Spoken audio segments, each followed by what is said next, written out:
This session will mostly be limited to some of the introductions for setting up one-word anchor classes and also some of the specific tips. But it is by no means an overview that is comprehensive and covers every aspect of the classes. As a of introduction, my name is Leo and I come from New Jersey, and I have hosted two different one-word anchor group courses, and I also do tutoring that are small grouped. So that's the reason why I will be covering both areas within this presentation. Both group classes typically ranging from 5 to 10 students and also one-on-one sessions. Firstly, why don't we talk about the small grouped classes introduction?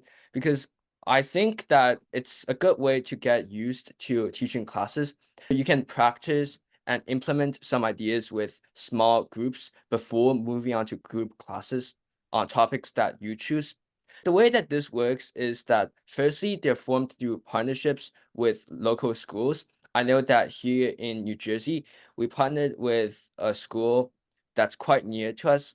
The steps that I'll be covering is mostly the preparation stage and also some tips to do during the class time. Before the class actually starts, the first step is to contact the parents of the students. This may not be an easy process actually. Just setting up the class may require some challenges to be overcome. They may not respond timely. I would say just give them a waiting interval of 1 week. That's what I usually do before emailing them again. And sometimes if they do not reply promptly, it may also help to email them or text them and then alternate the different messages, ways of contacting them. If email does not work, you can try to contact them through text. And if text does not work, you can switch back to email. After they finally respond, after some while, you can try to collect information from them about the student. So this includes what grade the student is in, and try to get as much specific information as possible. This also includes what exactly is their issue. Sometimes they may not know how to describe their student's issue the best. You really have to ask them a lot of guiding questions to try to find out what exactly they need help with. This includes questions like, oh, what is your child struggling with? And they may say math or English, right? But why exactly is your child struggling with English? Are they not reading enough books? Do they struggle to understand short passages, or do they not have the endurance to go through long passages? So just get as much information as possible from them about the root cause of their problem.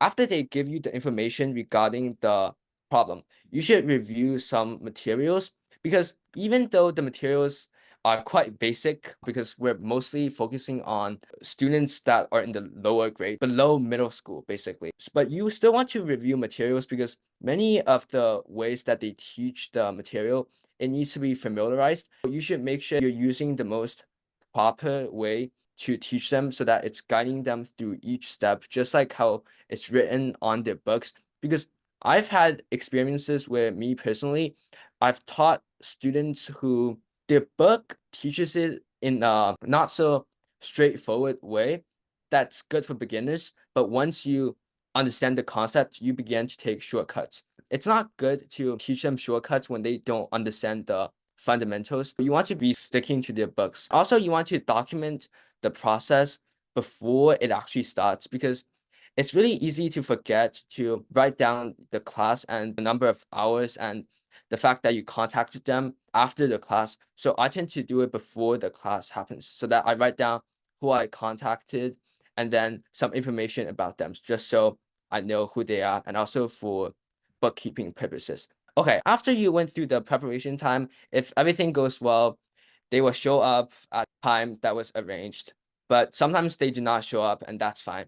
But if they do show up, so the first thing to do would be to build rapport with them. Some things that this involves is that you should first get to know them, what type of student they are, what school they go to, just some basic conversational questions that will help you understand the student better. You should also try to use their method of explaining problems and explaining their situation in general to know if they're receptive, they're actively receptive to learning, or they're just here to get the answers. Because as I will state later, these are two different approaches and you should treat each one differently.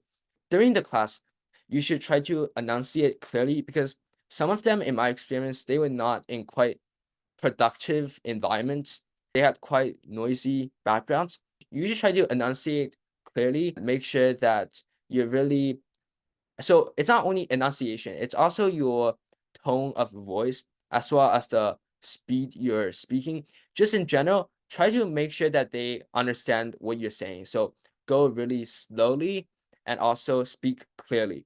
And next, regarding the problem of answers, so this is actually a really frequent question I get asked a lot, is that what should you do if they just ask you for the answers to a problem rather than focus on the approaches to the problem? You should give them the answer, but only with a lot of caution. If they ask once, you should not give them the answer. You should encourage them to try the problem first. And if they really cannot figure out the problem, you should still not give them the answer. You should try to give them hints to guide them toward the answer. So maybe tell them the method or the approach to getting the answer. Try to tell them the logic. And if that does not work, but they did a similar problem above, you should try to tell them this problem is really similar to the one above. Ask them to explain how they got the answer for the question above so that they can apply the same logic to that problem.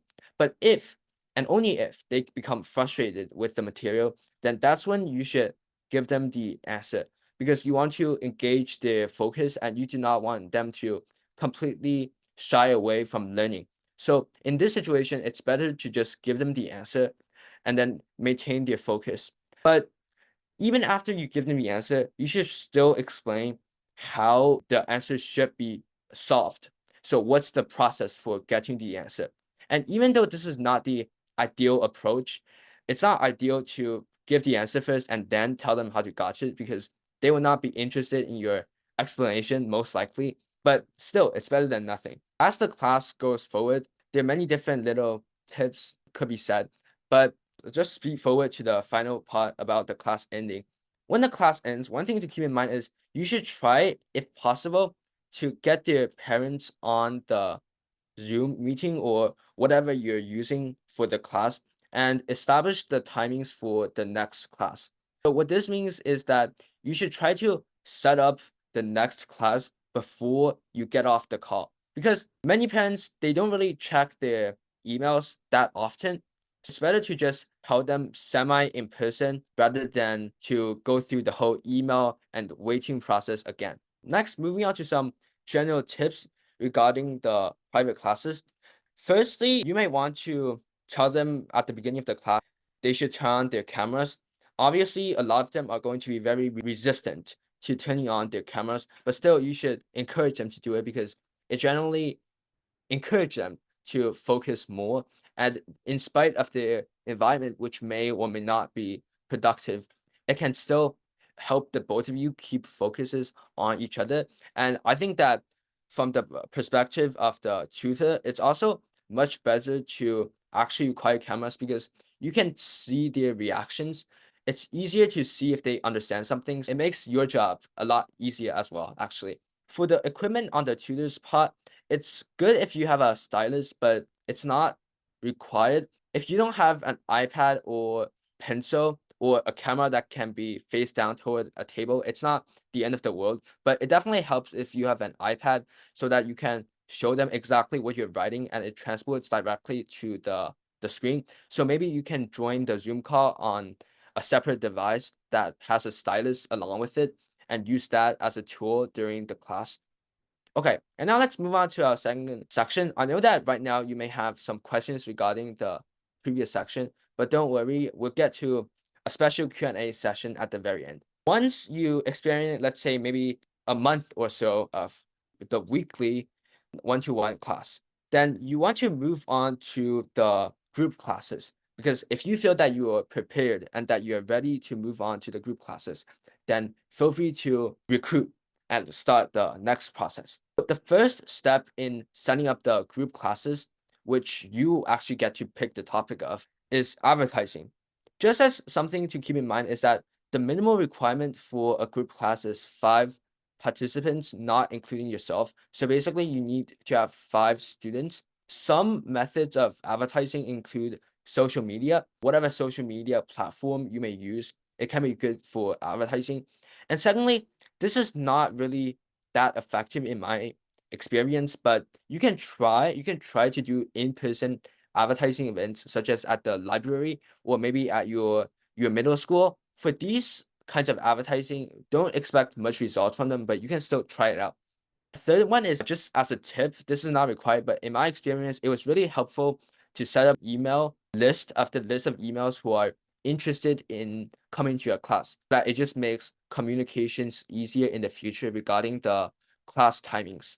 Okay, after you recruited enough students, made sure that people actually want to come to your class, just something to add from before I just thought is, I know that the requirement here says 5, but I would say you should have at least 10 students who are able and who are willing to join your class. Because if only 5 students sign up, 80% of the time, less than 5 will actually come to the class.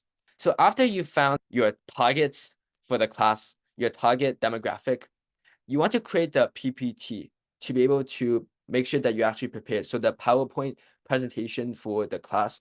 So here are some tips for creating the PowerPoint presentation. Is that firstly, you want to use a lot of pictures and not that many words within the presentation. The benefit of using pictures is that it generally makes it more engaging because you have to keep in mind that the audience is usually middle school kids. So middle school kids, they may not have a lot of focus. Most of them may not have a lot of focus on walls of text. So you want to divert their attention a tiny bit by using a tiny bit of pictures to illustrate the concepts that the text is about. Just an extra layer of support. And the second one is you want to follow what's called a 5-5 rule. It's actually called the 5-5-5 rule. So there are actually 3 5s, but in this case, I think 2 5s is actually better for this context. What the rule basically says is that you should only have 5 slides. Each slide should have 5 bullet points, and each bullet point should have 5 or less than 5 words. And now, I only said 2 5s because I don't really think it's practical in this situation to have only 5 slides for your entire class. Just have 5 different bullet points for each one and have 5 words for each bullet point. And now, the situations where you can break this rule, it's more of a suggestion rather than something that you have to follow. You can still make an amazing presentation even without the 5-5 rule, but it just helps. You want to incorporate some questions within the presentation. So you don't want to just make the presentation something where you talk and talk and talk.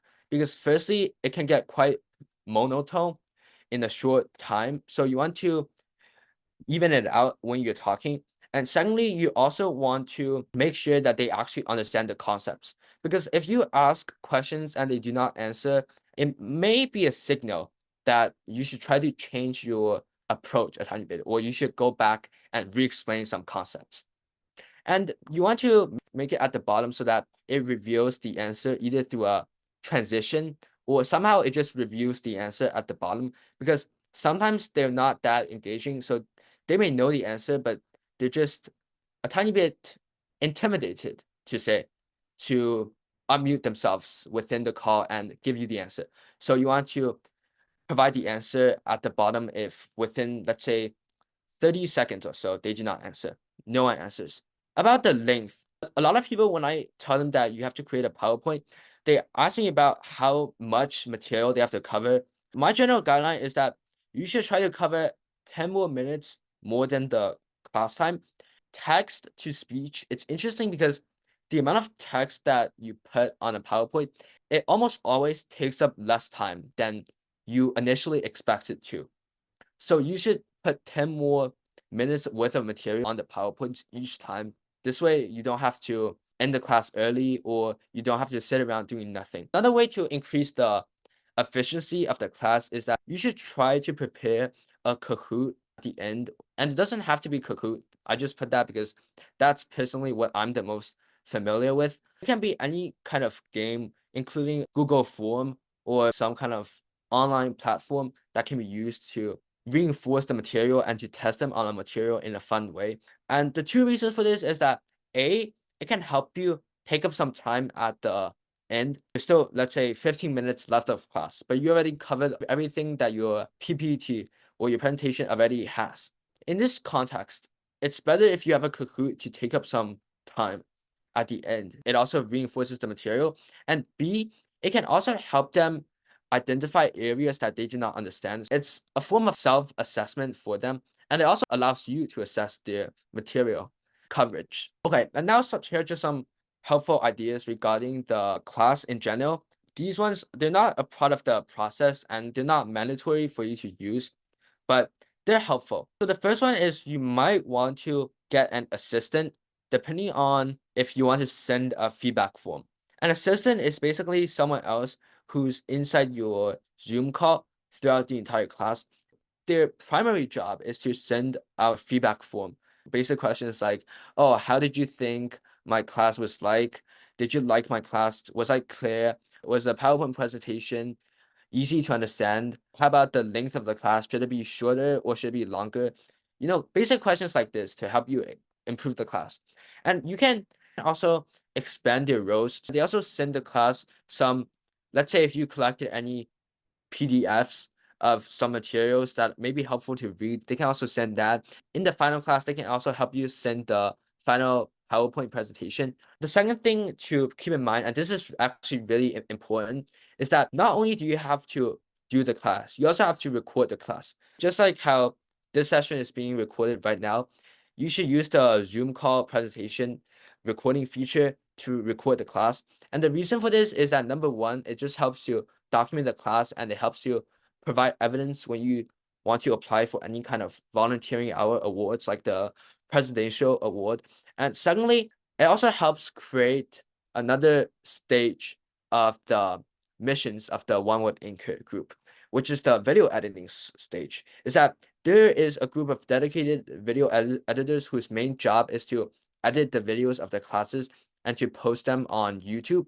This in general is very helpful because maybe some people they could not attend your class, but they still wanted to join. So this allows them to view the class even though they did not attend. And actually, if you're interested, you can also edit the video of your own class. That's another area of the things that you can do. You want to be inside the class 5 minutes in advance. So what this basically means is that you want to join the class beforehand. Sometimes they may arrive a tiny bit late or early, but you always want to be on time. You know, as the cliche saying goes, if you're early, you're on time. Another thing that this benefits you actually, sometimes you may have some issues with the PowerPoint presentations. So that maybe your screen sharing is not working, or maybe you have some camera issues. It helps you alleviate the stress of having to figure out all the issues last minute just when the class is starting so that now you can figure it out beforehand. And I mean, 5 minutes is not really a lot of time if you're teaching a 1 hour class, right? And lastly, a feature that helped me significantly was the Zoom edit feature. And it's actually not just one, a lot of edit features.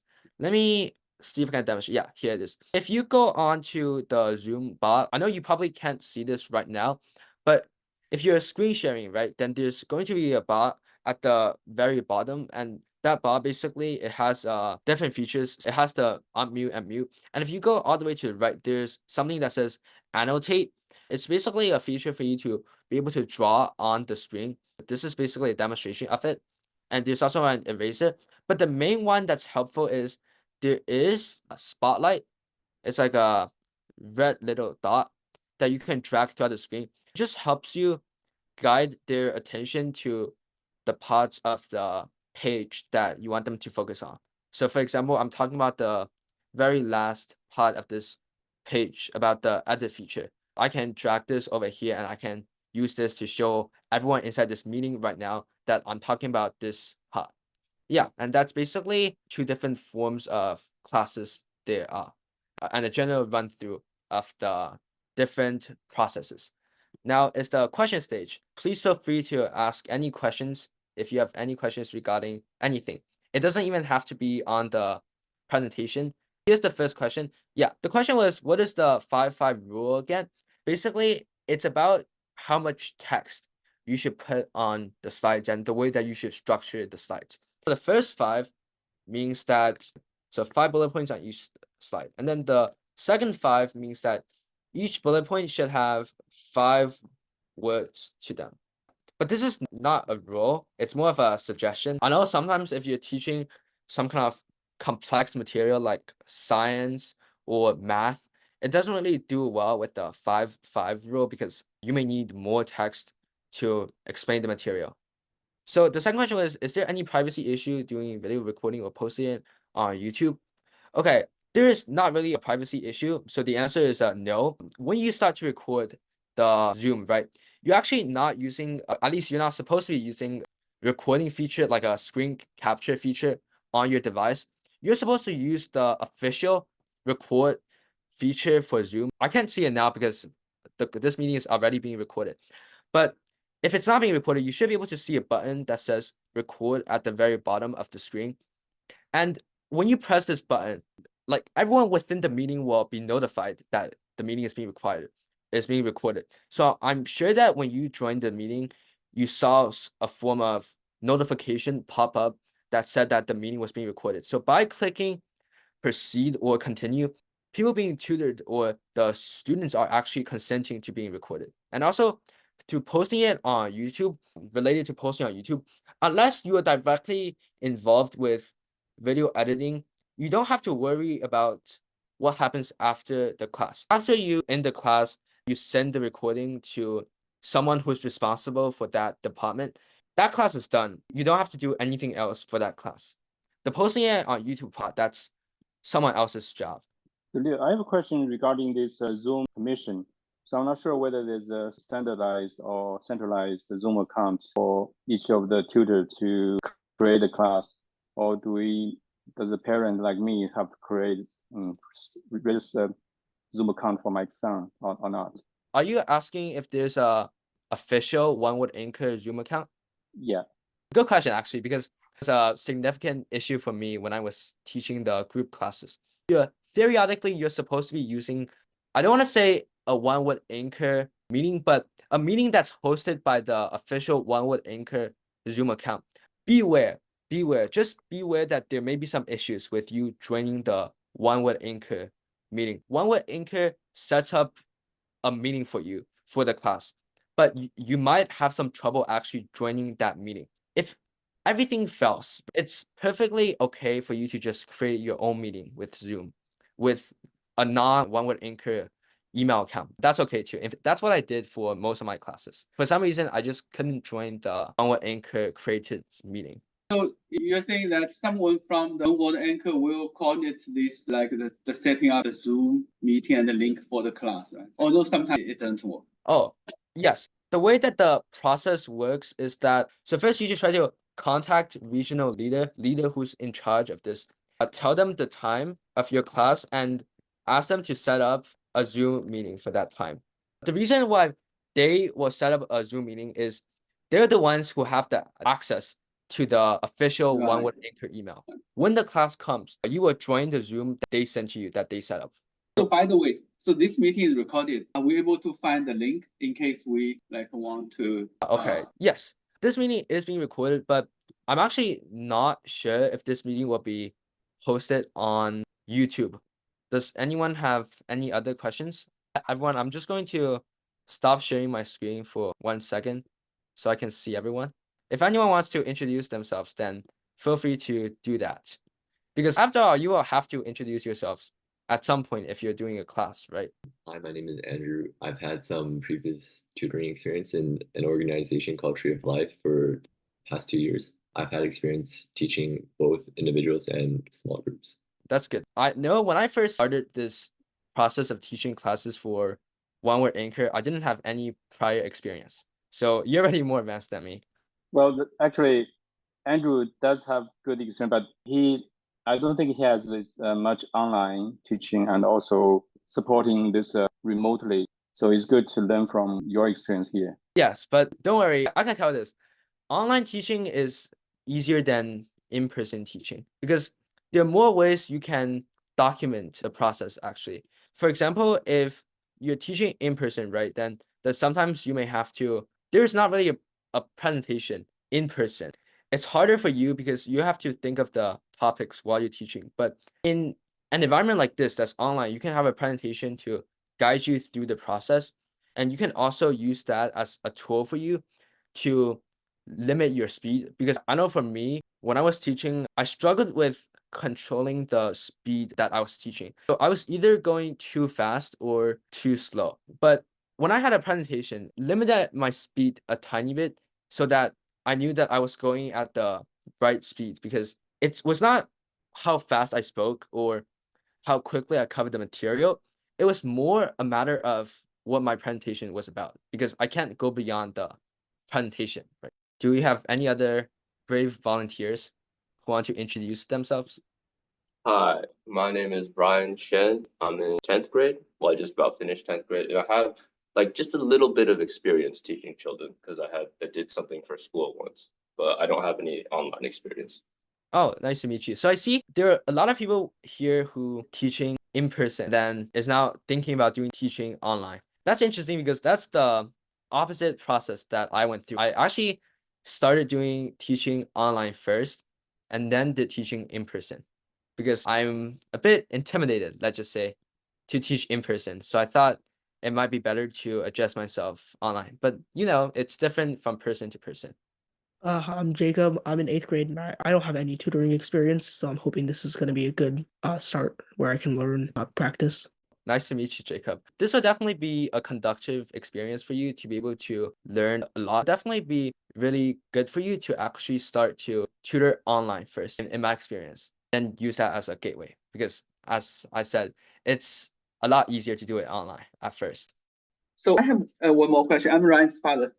Sorry, maybe not directly related to this presentation, because Ryan just completed his almost school classes, and then we'll start with this one. So we will start with like reviewing the list and choose a student, try to contact them, right? Is it the right process? Yes, that is the right process. You should definitely have a list of people who you think Right. would be interested in joining your class, and then you contact them one by one, or maybe you can group email them actually, and then you ask them if they want to join or not. Yeah, you're on the right track. Leo, do you mind sharing some kind of a contact address of you or organizer for the kids and also parents in this room, so that if you have some follow-up questions, we can Oh yes, ask yes. you or them, please. Thanks. Yeah, I'm gonna put it in the chat. Yeah, I also prepared the presentation that I used for my class. Actually, it gives you an idea of what a presentation looks like. Yeah, so this was my presentation. I'll just speed through some slides. See, here I actually did not follow the 5 rule that I was talking about. At the definition here at the top, I actually did not follow the 5 rule, but I just thought it was helpful to use an official definition rather than give them my own definition. Here are just some introductory stuff. And here's the questions that I was talking about. So you ask a question, if someone answers or if no one answers, I use a transition to reveal the answer. A good time to break the 5 rule is actually for definitions like this. I know that it's quite possible to summarize the definition or to put it into your own words, but it's a lot better to just use the official definition for precision reasons. Yeah, so basically this is just a sample presentation that I personally use for my class. Does anyone have any other questions? I think we can end the meeting here. Great. Well, Thank you very much, yes. Leo. You're welcome. You're welcome. Good luck to everyone on your classes. I know that the first class may be a bit intimidating. Just make sure to keep advancing, and I promise that it will get easier. So that's it, everyone. Yeah. Good luck, Thank you everyone. very much, Leo, for your time. Bye. Bye. Really Bye. You're appreciate it. welcome. You're welcome. Bye bye. Thank you. Bye. Thank you for coming.